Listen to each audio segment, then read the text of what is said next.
আসসালামু আলাইকুম ওয়া রাহমাতুল্লাহ। গত কয়েকদিন ধরে বাংলাদেশের রাজনৈতিক অঙ্গন একদম এমনিতেই উত্তপ্ত। তার উপর আবার মাহফুজ আলম আমাদের জুলাই অভ্যুত্থানের যাকে মাস্টার মাইন্ড হিসেবে ডক্টর মোহাম্মদ ইউনূস স্বীকৃতি দিয়েছেন, সেই মাস্টার মাইন্ড মাহফুজ 1971 সালে যারা আমাদের রাজাকার আলবদর ছিল তাদের কথা প্রায় এবং 24-এ যারা গণহত্যা করেছে তাদের কথা, এগুলোকে সব কিছুকে এক করে পাকিস্তানপন্থী, ভারতপন্থী, ওয়াশিংটনপন্থী এদেরকে নিয়ে নানা রকম এজেন্ডা ভিত্তিক কথাবার্তা বলতেছে। এবং তাতে যেটা হয়েছে সেটা হচ্ছে সমাজের বিশাল একটা অঙ্গনের লোকজন কী হয়েছে, ক্ষিপ্ত হয়ে উঠেছে। আমরা দেখেছি শাহবাগে যে আন্দোলনটা হয়েছিল সেখানে গোলাম আজমের বাংলায় আওয়ামী লীগের ঠাঁই নেয়। তারপরে বাংলাদেশের যে জাতীয় সঙ্গীত সেটা নিয়ে নানা রকমের ট্রল হয়েছে। সুতরাং সব দিক বিবেচনায় আমরা দেখেছি যে রাজনৈতিক অঙ্গনকে ইচ্ছে করেই কী করা হচ্ছে, এজেন্ডা ভিত্তিক নিয়ে যাওয়া হচ্ছে। যেখানে রাজনীতি হওয়ার কথা ছিল ভবিষ্যৎমুখী, সেখানে আমরা কি দেখছি, আমরা দেখছি অতীতের দিকে আমরা ফিরে যাচ্ছি। আমরা যেখানে আমাদের সংগঠনকে শক্তিশালী করা দরকার ছিল, গঠনমূলক রাজনীতিতে যাওয়া দরকার ছিল, যেখানে রাজনৈতিক দলগুলোকে বেশি করে রাজনীতিতে ইনভলভ হওয়ার দেওয়া দরকার ছিল, সেখানে রাজনীতি নিষিদ্ধ করে দিয়ে ছোট ছোট মানে ব্যক্তিভিত্তিক রাজনৈতিক দল তৈরি করছি এবং বলছি যে আমাদের 200 রাজনৈতিক দল আছে, 500 রাজনৈতিক দল আছে। কিন্তু রাজনীতিতে যে জিনিসটা মেইন দরকার সেটা হচ্ছে সংগঠন। সেই সংগঠিত রাজনৈতিক দলগুলোকে আমরা কী করে দিচ্ছি, নিষিদ্ধ করে দিচ্ছি।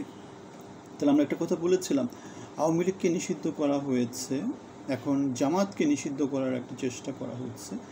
বিএনপি তো এমনিতেই খারাপ, নানাভাবে আলোচনা নিয়ে আসা হচ্ছে। সুতরাং সংগঠিত যে রাজনৈতিক দলগুলো আছে সেগুলোকে বাংলাদেশের রাজনীতিতে অপাঙ্ক্তেয় হিসেবে তৈরি করার নানা অপচেষ্টা করা হচ্ছে।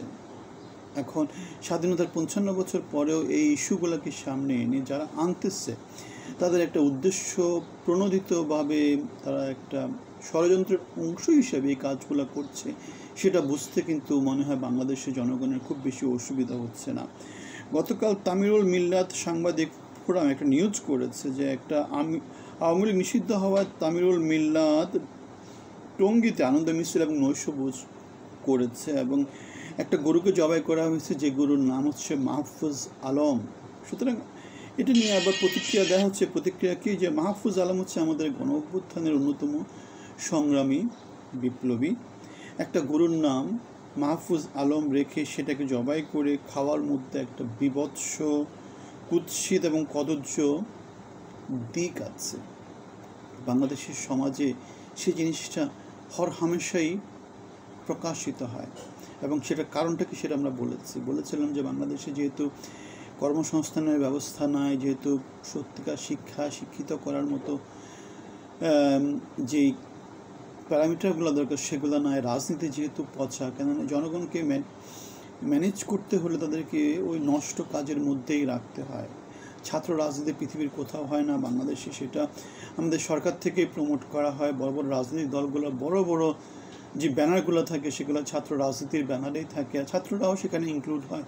কারণ 1000 জনের মধ্যে 1-2 জন যদি খুব ভালো কিছু হয় তারা হচ্ছে কি আবার পুরো দেশের নীতি নির্ধারণী হয়ে যায়। সুতরাং বাংলাদেশ যে একটা ভুল সংস্কৃতিতে আছে, বাংলাদেশ যে পৃথিবী থেকে একটা বিচ্ছিন্ন, সেটা বাংলাদেশের পাসপোর্টের সূচকগুলো দেখলেই দেখা যায়। বাংলাদেশকে পৃথিবীর অন্য কোনো দেশ ভিসা দিতে দেয় না। বাংলাদেশে ভ্রমণ করতে গেলে বাংলাদেশিদের জন্য নানা রকমের প্রতিবন্ধকতা তৈরি করে, তাদেরকে স্পেশাল সিকিউরিটি চেকের মধ্য দিয়ে অনেক সময় যেতে হয় এবং অনেক সময় অনেক দেশের কারাগারে গিয়ে তাদের স্থান হয়।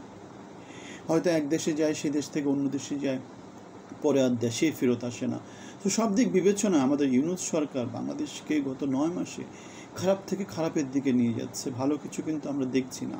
আমরা একটা ব্যানারের কথা বলি, যে ব্যানারের নাম মানবিক বাংলাদেশ, জনগণের বাংলাদেশ।